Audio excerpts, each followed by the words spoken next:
Biographical sketch.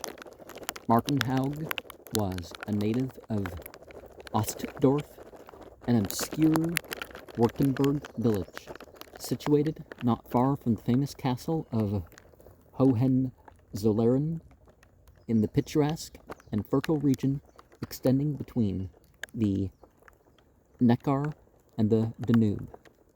From the chalk cliffs of the Swabian Alps to the fir-clad hills and romantic valleys of the Black Forest. The events of Haug's life until the 27th year of his age, i.e. until his habilitation as private docent in the University of Bonn in 1854, are narrated in his unpublished autobiography, from which source, supplemented by letters, diaries, and oral communications, the facts of this sketch are carefully derived.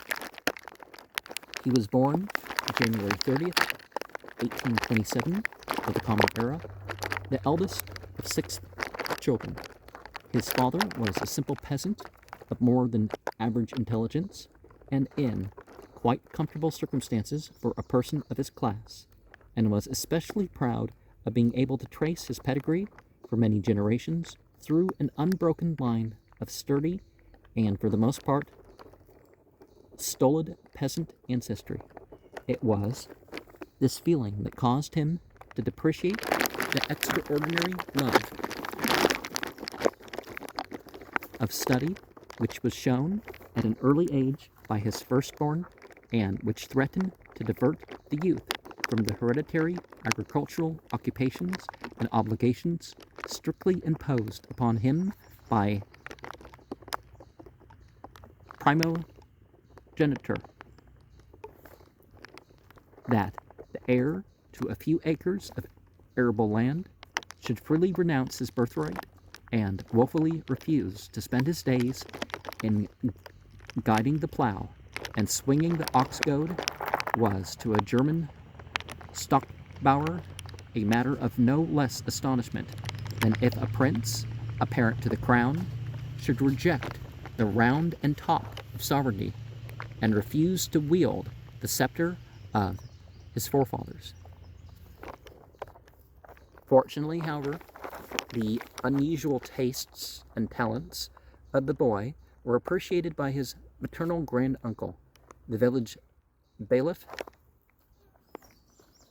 Schultheiss, a man who was remarkable for his liberal opinions, his sound judgment, and the strict rectitude and even-handed justice with which he discharged his official duties, and whom Auerbach might have taken for the prototype of Lucifer in the Black Forest village tales. And let us remember, at that time, liberal was what they referred to somebody on the right wing who wanted more freedom and all that. These noble qualities left upon the boy's mind an impression which was never effaced, and exerted a decisive influence upon the formation of his character by inspiring him with the unimpeachable integrity and disinterested devotion to truth for which he was distinguished. In the 6th year of his age, Martin was sent to school, and one of the teachers, observing his zeal and ability, offered for 100 florins, £8 a year, to take the entire charge of his education and to prepare him for the schoolmaster's career.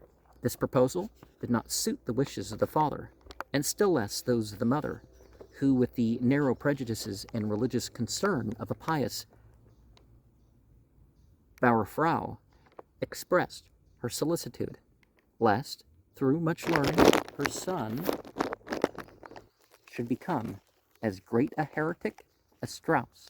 But the intervention of the granduncle decided the question in opposition to the parents, and in 1838 the boy became Schulancipient and received the extra education in branches pertaining to his future calling. When scarcely 12 years old, although physically quite delicate, his enthusiasm was such that he often studied during the greater part of the night. His father complained of this waste of oil, and taking his lamp away, drove him to bed. But he quietly rose again and continued his studies so far as possible by moonlight. Even at his meals, he could not divest his thoughts from his all-absorbing pursuits. His eagerness for knowledge seemed to blunt every lower appetite. He always kept a book by his plate, as it was more anxious to feed his mind than his body. He was particularly desirous of learning Latin and Greek. The schoolmaster encouraged him in this purpose, but could not assist him, and thereafter applied for aid to the pastor of his native village, this clerical gentleman who, like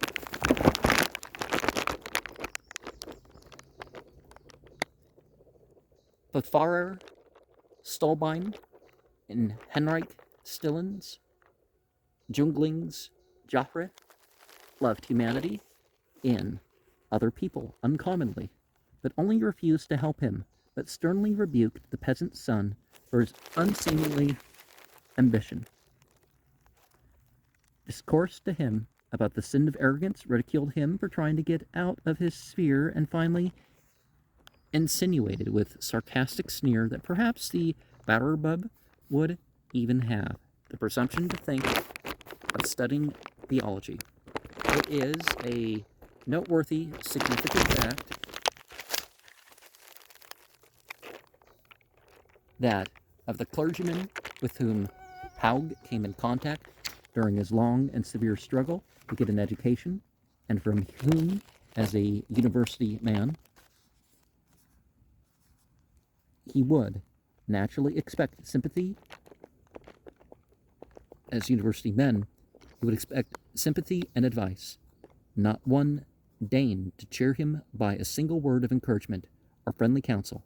The best that he could say of any of them is that of Pastor B. was a humane man and did not lay many obstacles in my way. Surely no extraordinary merit attaches to a virtue so purely negative and a humanity so cold and colorless as that which animated the bosom of this exceptionally good shepherd. Fortunately, the young student, in addition to good pluck, was endowed with a remarkably tenacious memory, and soon mastered the Latin grammar and dictionary, and read such texts as he could get a hold of before he was 14 years old. He began also to study Hebrew, his earliest instructors being Jew boys who visited Ostdorf as rag buyers and dealers in second-hand clothes, and honorarium for this tuition he paid in old linen and other scraps purloined from the family rag bag.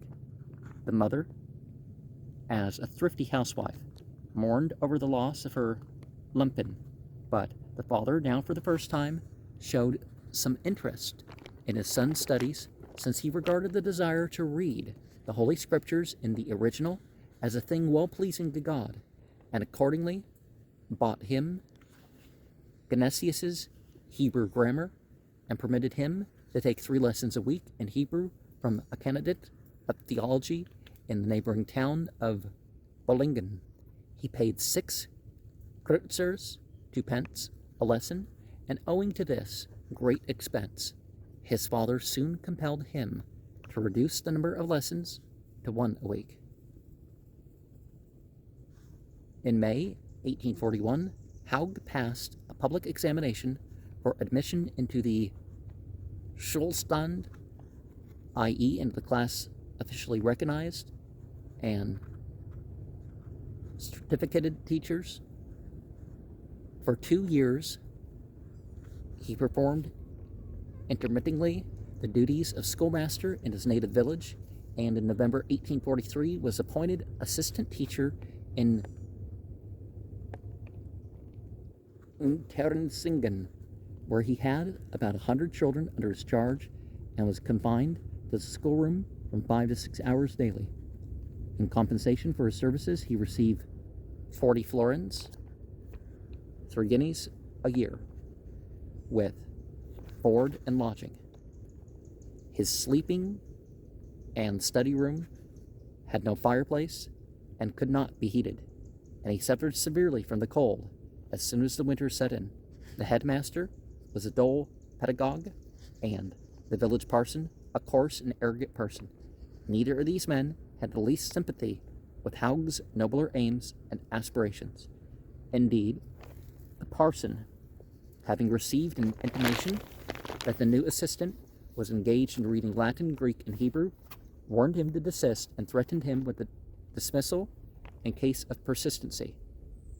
Haug gave no heed to these admonitions and only continued his pursuit of knowledge with increased energy and stricter privacy. And as Vesalius investigated the laws of organic structure and the principles of anatomy by stealthily dissecting the human body with the constant fear of the Inquisition before his eyes, so Haug analyzed Hebrew forms and phrases in secret, and cautiously kept his daily acquisitions in learning out of the sight of his pastoral and pedagogical overseers. And let us remember that biblical Hebrew, they spelled it A-R-M-Y-A, so it was Aramaic by their own admission. For this purpose, he took refuge in the garret of a grist mill belonging to a distant relative, and there read Tacitus, Plato, and Isaiah, in what was anything but the still air of delightful studies. Occasionally, too, the miller's daughters discovered him in his retreat, but these apsaras had no power to turn away the young Muni from his austere devotion to science.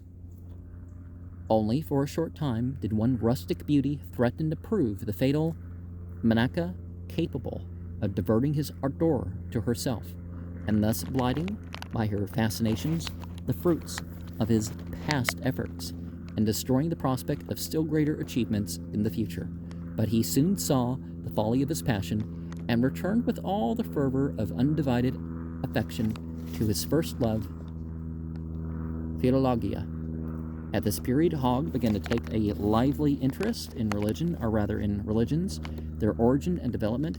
He even discoursed on Sunday afternoons on these topics to the inhabitants of Hardthof, a cluster of farmhouses where he was employed as a schoolmaster to about 30 children. It is quite characteristic of him that on these occasions he was not content with Luther's translation, but read the Bible from the original text. No doubt the young preacher of 16 had to aim very low in order not to shoot over the heads of his rustic auditors, but he spoke from the fullness of his heart, and his sermons seemed to have one general approbation, although a few of his hearers who were of a more rigidly theological and dogmatic turn of mind, or more distinctively pietistic in sentiment, complained that he was too historical and laid too little stress on the cardinal doctrines. What more adequate exegesis of specifically Christian truth could be expected from one who had already learned to look at all the sacred scriptures and traditional creeds from a comparative standpoint? Although, in preparing for the university, he was obliged to devote special attention to classical philology, he still kept up his Oriental studies. He procured a copy of Bott's edition of Nala and Damayanti, containing the Sanskrit text with a literal Latin translation. By comparing the proper names in the translation with the corresponding combinations of signs in the original, he succeeded in gradually constructing for himself the Sanskrit alphabet and acquiring a knowledge of the grammatical forms, and thus learned to read and interpret the text by the same laborious process that was used by scholars in deciphering the cuneiform inscriptions of Western Asia and restoring the lost language of Akkad. And, a bunch of other languages too, but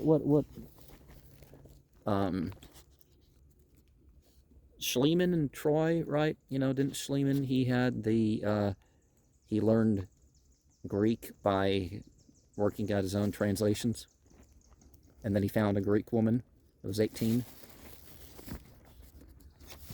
Subsequently, he procured Rosen's Radices, Sanskrita, Bob's Kritisch Grammatik, der Sanskrita Sprach and Esbal's Ausführliches Lehrbuch der Hebräischen Sprache, the last mentioned work, on account of its rational system and comparative method, had peculiar attractions for him. In order to impress it more indelibly on his mind, he read it through section by section and wrote it out from memory. He often studied all night, bathing his head occasionally to cool his heated brain, and during the heat of summer he was accustomed to refresh his jaded nerves and ward off sleep by keeping his feet in a tub of cold water. And we go back to the fear that people have of people looking into things directly. Well, you may not come to the same conclusions, is the main thing. Not that the main text, and that's even a bigger threat, somebody from the same text is going to come to different conclusions than somebody that's going to try to undermine the text. Well, it varies per person what they consider to be a bigger threat. With keeping your feet in a tub of cold water, that's the sort of thing that could, well, one, be bad for your health, and two, make you go to the bathroom in your sleep or something. With impatient and almost feverish longing, Haug read each new list of lectures in the Tübingen University, published semi-annually in the Swabian Mercury, and fixed his eyes particularly on Ewald's announcements. His highest ideal of human happiness, he tells us, was to sit at the feet of this great teacher and to learn of him. Once in passing through the Tübingen, he could not resist the temptation of dropping into one of Ewald's lectures on Hebrew antiquities. He drank in with avidity every word, and the excitement produced such a wonderful tension of his faculties and put him into such a state of intellectual exaltation that on leaving the auditorium he could repeat the entire lecture verbatim. Shortly afterwards, in April 1847, he addressed a letter to Ewald expressing his high esteem and admiration and stating his own aims and desires. A very friendly and cheering reply, which was soon received, determined him to free himself without any further delay from the galling yoke and intolerable thraldom of pedagogy. It was one of the noble traits in the character of Ewald himself, the son of a poor weaver, that he never forgot the poverty of his birth and the severe struggles of his early life, and never failed to extend his hearty sympathy and helping hand to those who were in like circumstances. In the autumn of 1847, Haug signified to the school inspector his intention of trying for the university, whereupon that official flew into a towering rage and upbraided him for his conceit in imagining himself to be too good for a schoolmaster. This outburst of impotent anger, so far from deterring Haug from his purpose, only served to strengthen him in it. Fearing lest, in a moment of dejection or physical weakness, he might prove untrue to himself and return to his old servitude, he resolved to render such a relapse impossible by not only ceasing to teach, but by divesting himself also of the public character and legal status of a teacher. He felt that he had undertaken a desperate enterprise from which he must cut off all hope of retreat by burning every bridge behind him. By this step he severed himself from a source of sure though sour bread, but he had faith and foresight to cast aside all pennywise prudence and bondage to the rule of three, and to follow the calling that was in his character and not in his circumstances. He was already oriental enough to trust something to his star and to the power of fate, believing that with the necessary would come also the ability to work the miracle of the loaves and the fishes. Immediately therefore, on recovery from a dangerous illness caused by the overstudy, he surrendered his certificate, and laying down forever his rod of office, the birchen scepter, with only 2 florins, 40 pence, in his pocket, entered in March in 1848 the gymnasium at Stuttgart, where he also had access to the treasures of the Royal Library. He rented a small room in a garret for 2 florins a month, and supported himself chiefly by giving private lessons in Hebrew. In the seclusion of this poor attic, he worked on with a diligence and cheerfulness which no destitution could depress, and by his earnestness and efficiency soon won the recognition of his instructors, among whom he often mentioned Professors Ziegler and Kleber with the warmest expressions of gratitude. In the autumn of 1848, Haug was matriculated at the University of Tübingen as a candidate of philology. Ewald, the young student's intense regret, had just accepted a call to Göttingen, but he attended the lectures of Waltz, Zufel, and Schwegler on classical philology, and read Sanskrit, Zend, and Persian with Ewald's successor, Rudolf Roth. In the winter of 1849 to 1850, Haug himself delivered a course of lectures on Isaiah at the solicitation of some Prussian theological students to whom he had already given private instruction. He also won in the following summer, August 9th, 1851, the prize proposed by the philosophical faculty for the best essay on the sources used by Plutarch in his Lives in Fontes Quibus Plutarchus in Vitis Conscribendis Lucis Est Inquisitor, published in 1854.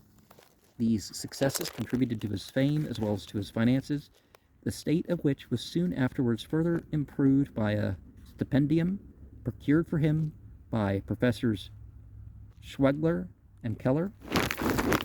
In March 1852, he took the degree of Doctor of Philosophy, and a few days later, the sudden death of his father recalled him to Ostdorf.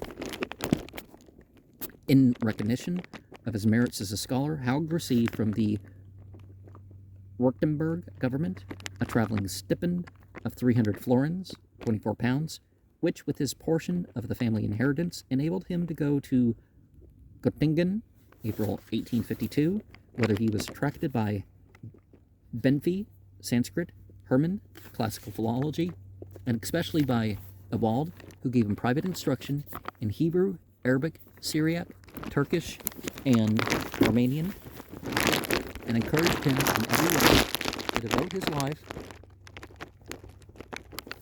to Oriental studies. He was also treated with the greatest kindness by Frau Ewald, a daughter of the illustrious astronomer Gauss, whom he characterizes in his autobiography as one of the most charming women he ever knew. On November 9th, 1854, Haug habilitated as a private docent in Bonn with a dissertation on the religion of Zarathustra according to the ancient hymns of the Zend Avesta, which was printed with additional Avestan studies in Die Zeitschrift der Deutschen Morgenländischen Gesellschaft for 1855, volume 9, page 683. Although surrounded by pleasant friends and occupied with congenial pursuits, he still found himself as an unsalaried tutor lecturing on subjects which from their very nature attracted but few pupils and produced a correspondingly small income from fees. In straitened pecuniary circumstances, from this financial stress, he was relieved by an invitation from Baron von Bunsen to remove to Heidelberg as his private secretary and collaborator on his Bibelwerk duties, which he performed for about 3 years conjointly with Dr. Kempfausen. Afterwards, he professor of theology in Bonn. His salary is 600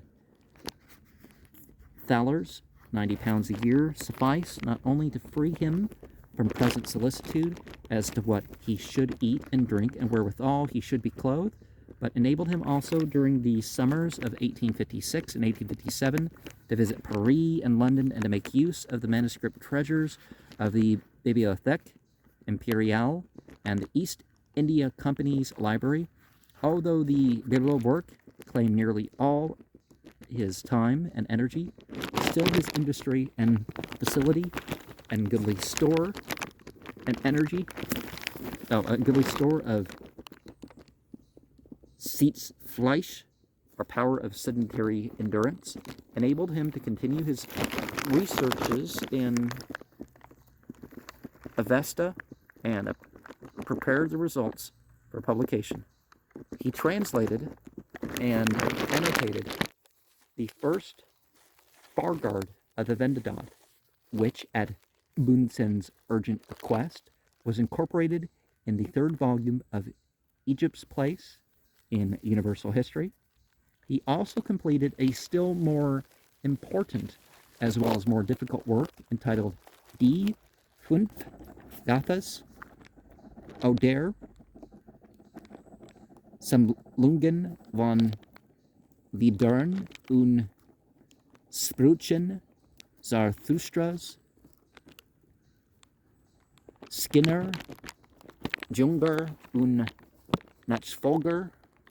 The five Gathas are collections of the songs and sayings of Zarathustra, his disciples and successors, which was published, Volume 1 in 1858 and Volume 2 in 1860, by the German Oriental Society at Leipzig. It consists of a translation of the text, an exact Latin metaphrase, and a freer German version, to which are added copious notes, etymological, exegetical, critical, and historical. In the spring of 1858, an unexpected and most inviting field of labor was opened to Haug by Mr. Howard, Director of Public Instruction of the Bombay Presidency, who, through Dr. Patterson of Lincoln College, Oxford, offered him the position of Superintendent of Sanskrit Studies in the Government College at Pune. He resolved to accept this offer and immediately dissolved his connection with Bunsen, and pending further negotiations, resumed his former duties in Bonn. In June of 1859, he married Sophia Speidel of Ofterdingen, to whom he had been betrothed since 1852, and in July left Bonn for England, whence he set sail for India. After a voyage of 97 days, he landed in Bombay early in November, and before the middle of the month was comfortably settled in his bungalow on the Muta, in the ancient capital of Mahrattas. Haug's object in going to India was threefold: one, to acquaint himself with the learning of the Brahmins and Parsis, their theological dogmas and ritual observances; two, to reform native learning by substituting for the old school of Sanskrit and Zen scholarships the freer and more fruitful methods of European science; to collect manuscripts. In the first place, he wished to gather up, as far as possible, the threads of tradition and trace them to their origin in the complicated web and weft of Brahminical and Parsi creeds and ceremonies, and to ascertain how far they form a part of the ancient texture, or to what extent they must be regarded as later insertions. Even before leaving Europe, he was not satisfied with a theory which is disposed to regard these threads as all thrums, and to discard the whole fabric of native tradition as a worthless thing of shreds and patches, in which no scrap or filament of the primitive warp and woof remains. I mean, why claim that it's okay for the Bible, but not others to, at least represent things fair enough to learn something? Through his intimate and cordial intercourse with Brahmins and Dasturs, he succeeded in obtaining the most extended and accurate information concerning their beliefs, rites, and customs ever vouchsafed to any European. So I have to be respectful. Whether you agree or not, you got to be respectful. In 1862, he published at Bombay his essays on the sacred language Writings and Religion of the Parsis. It is a volume, wrote Max Muller, on its first appearance of only 368 pages and sells in England for 1 guinea. Nevertheless, to the student of Zend, it is one of the cheapest books ever published. The second and third editions of this work, revised and enlarged chiefly from the author's posthumous papers by Dr. E. W. West, are kept by this scholarly editor fully abreast with the rapid progress of Avesta studies. In 1863, Haug published also at Bombay the text and an English translation of the Aitareya Brahmanam of the Rig Veda, embodying in the introduction to the first and the footnotes to the second volume a vast amount of rare knowledge concerning the theory of the sacrifice, the manner of its performance, and the special purpose of each rite. It implies no discredit to European Sanskritists to affirm that such a work could have been written only by a scholar who had lived in India and who by actual autopsy had learned the real meaning of Brahmanical ritualism. In his efforts, what is the name of that great work ceremony? In his efforts to raise the standard and change the character of native scholarship, Haug was untiringly assiduous and eminently successful. He inspired the younger generation of Brahmins and Parsis with an intelligent interest in their sacred writings, and on the eve of his return to Europe, he received, among other testimonials and tokens of affection, an address in Sanskrit signed by his native pupils, expressing their deep regret at the departure of their Priya-guru and their gratitude for the entirely new light which they had derived from his instruction in ancient Sanskrit literature and comparative philosophy. It is due in no inconsiderable degree to his influence that science in India is now becoming completely secularized, and the old priest class of Pandits who cultivated grammar as a means of grace and valued phonetics and orthoepy as passports to eternal bliss is rapidly passing away and will soon be numbered with megatheroids and other extinct mammals. The collection of manuscripts was an object which Haug had especially set his heart upon and never lost sight of. For this purpose, he made a 3-month tour in Gujarat during the winter of 1863-1864. You know, back in the day, winter was a week into November to a week into February, about, right? Or they just referred to the coldest time of year, you know, further on into October and further, you know, maybe March, and then they have spring for a couple months in summer.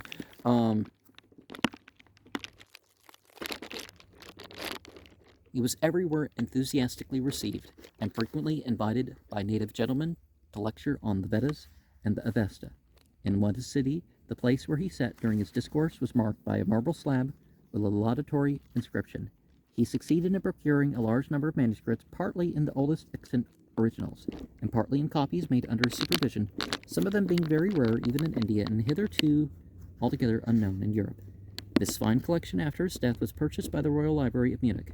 Toward the close of the year 1865, Haug resigned his place in Poona College and prepared to return to Europe. On his arrival in India, instead of abating his ardor to suit the debilitating climate, he kept up the habits of close and continuous application to study which he had formed in Germany, not even resting in the hot season. His health had become so seriously impaired through his imprudence that he resolved to seek its restoration in the cool and invigorating air of his Swabian fatherland. Spontaneous expressions of sorrow at his departure and esteem for his labors and learning met him on every side from the native population. The Brahmins and Parsis of Poona and Bombay attested their appreciation of his services by addresses of thanks and by splendid gifts.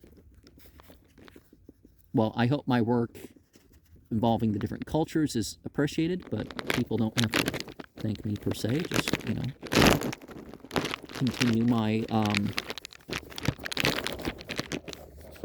influence by going over the material. On his return to Germany in 1866, Haug settled for a time in Stuttgart, where he edited an old Zonderpothli glossary, which was published by the government of Bombay in 1868. He accepted a call to the newly established professorship of Sanskrit and comparative philology in the University of Munich, where he soon secured for these hitherto alien and neglected studies a warm welcome and recognition, and effected their complete academical naturalization.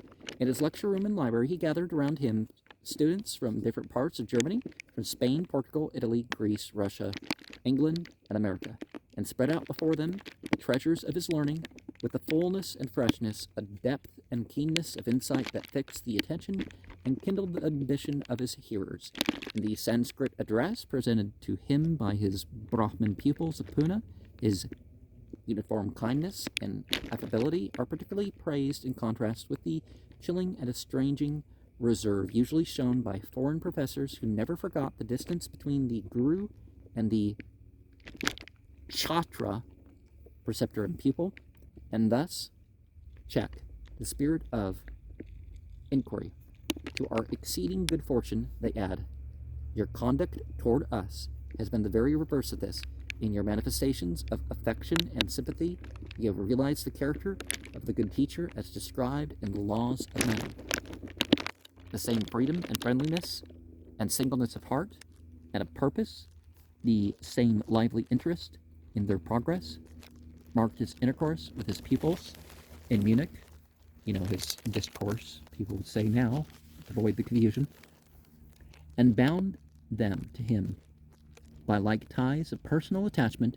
He possessed in reality a frank and kindly nature, although he has been sometimes censured for his oversensitiveness. No doubt he was often too quick to resent wit, the flash and outbreak of a fiery mind, stings and thrusts against which men of thicker cuticle would have remained callous. Thus he acquired among those who did not know him personally an exceedingly unenviable and wholly undeserved reputation for testiness and pugnacity. The excess of every fine quality becomes a defect. To be thin-skinned and high-mettled marks a superior organization, but at the same time puts one at a serious disadvantage in a combat with pachyderms. The works which Haug published during the last few years of his life embraced various and disparate topics, and although small in bulk compared with the ordinary opus of the German savant, are great in the erudition they contain, and in the results they produced. They consist for the most part of monographs, reviews, and academical dissertations, which took a decidedly critical and polemical character, originating not in any innate contentiousness or love of controversy, but in the incipient and somewhat formless and nebulous state out of which these studies are only just emerging. These publications, often thin pamphlets only, were the results of original researches and contributed more to the advancement of science than many a ponderous tome crammed with second-hand erudition. Coming from the close and enervating atmosphere of India, Haug found the cool and invigorating, though raw, air of Munich refreshing and strengthening to his relaxed nerves, and expressed his surprise that the climate should have such a bad reputation. Eventually, however, the tonic proved too harsh and irritating for his lungs, and too powerful for his nerves, intensifying the excitability of his ardent temperament, and stimulating to intellectual efforts out of proportion to his physical strength. In the summer of 1875, he made a tour through the Swiss mountains, but overtaxed himself and returned home sick and exhausted. During the following winter, he was able to lecture only for a few weeks, fell into a rapid decline, and by the advice of his physician, went to Graz in Switzerland, where a few days after his arrival, he expired June 1876. There, too, he was buried.